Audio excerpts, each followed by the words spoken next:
Hey guys, this is Piyal the test master. আরেকটি নতুন ভিডিওতে আপনাদের স্বাগতম। আজকের ভিডিওতে দেখাবো রুই মাছের রেসিপি। আমি আজকে রুই মাছটা রান্না করব আলু আর ফুলকপি দিয়ে। দেরি না করে ভিডিও শুরু করি। প্রথমে রুই মাছটা কেটে খুব ভালো করে ধুয়ে নিয়েছি।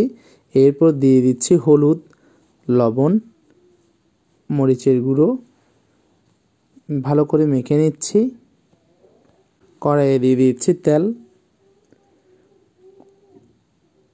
তেল একটু করে দিয়ে দিচ্ছি লবণ, যাতে মাছের আশপাশটা ভাজার সময় লেগে না যায় এবং খুব সহজে মাছটা তোলা যায়। মাছগুলো 3 থেকে 5 মিনিট পর্যন্ত ভেজে নিতে হবে। যদি চুলোর আঁচ বেশি হয় তাহলে 2 থেকে 3 মিনিট ভাজবেন। একে একে সব মাছ ভেজে নেব, যে মাছগুলোতে লবণ, হলুদ, মরিচ মেখে রেখেছিলাম। আপনারা চাইলে হালকা করেও ভেজে নিতে পারেন।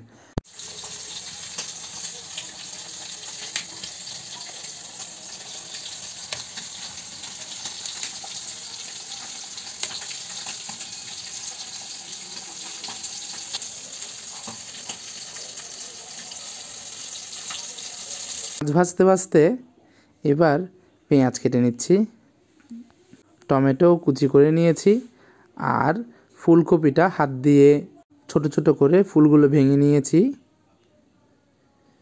পেঁয়াজ কুচি করে নিয়েছি। এবার কোনা করে কাঁচা লঙ্কা কেটে নিচ্ছি।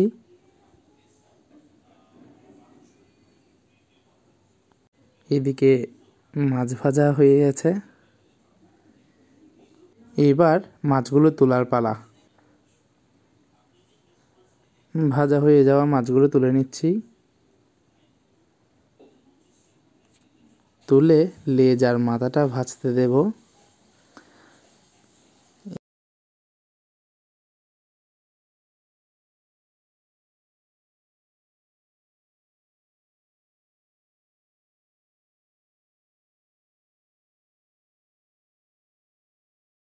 ফুলকপি থেকে হাত দিয়ে ভাঙা বড় বড় করে নেওয়া ফুলগুলো সাথে দিয়ে দিয়েছি ফুলকপির পাতা।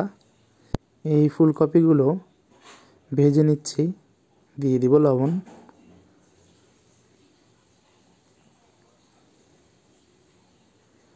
এবার এগুলো তুলে নিব, কারণ ফুলকপিগুলো ঝোলের সাথে ভালো করে সেদ্ধ হয়ে যাবে। দিয়ে দিচ্ছি তেল। লম্বা করে কেটে নেওয়া আলুগুলো দিয়ে দিচ্ছি ভাজার জন্য।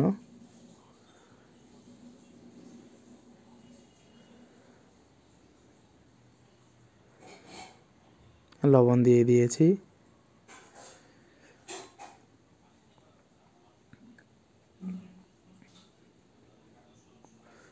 এবার দিব হলুদের গুঁড়ো অল্প পরিমাণে, শুধু আলুটা ভাজার জন্য। আলু ভাজা হয়ে গেলে তেলটা ঝেড়ে আলুটা তুলে নিব।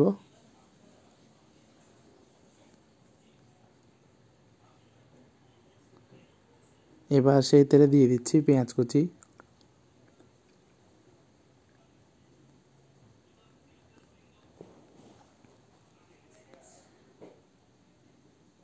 পেঁয়াজটা একটু ভেজে নিচ্ছি। এবার দিয়ে দিয়েছি কাঁচামরিচ আর কুচি করে নেওয়া টমেটো। এবার দিয়ে দিচ্ছি হলুদের গুঁড়ো, মরিচের গুঁড়ো, পরিমাণ মতো লবণ, আপনারা আপনাদের স্বাদ মতো দিতে পারেন, জিরে গুঁড়ো, ধনিয়া গুঁড়ো।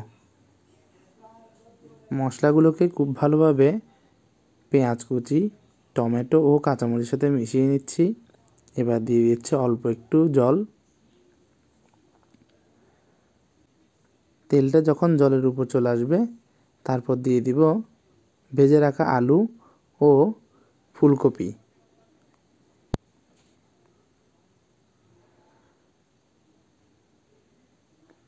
গ্রেভিটার সাথে এগুলো খুব ভালো করে মিশিয়ে নিচ্ছি, যাতে আলু এবং ফুলকপিতে খুব ভালো করে মশলাটা মিশে যায়।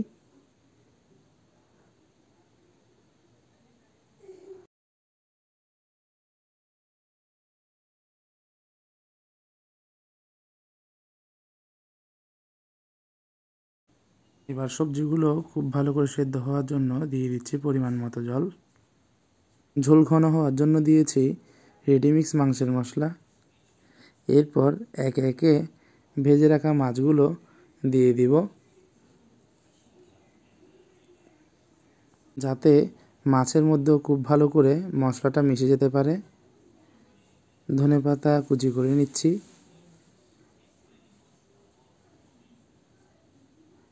এবার দিয়ে দিব ধনেপাতা, যাতে রান্নার স্বাদ খুবই ভালো হয় আর তরকারি থেকে স্মেলটা ভালো আসে। আমাদের রান্না কমপ্লিট। এবার টেস্ট করার পালা। নিয়েছে ভাত, সাথে মাছ, বাঁধাকপি ও ছোটো মাছের তরকারি। বন্ধুরা, আমার ভিডিওগুলো ভালো লেগে থাকলে অবশ্যই লাইক করবেন, কমেন্ট করবেন, শেয়ার করবেন আর আমার ইউটিউব চ্যানেলে একটা সাবস্ক্রাইব করবেন। দেখা হবে নেক্সট ভিডিওতে। এটাই আজকের মেনু।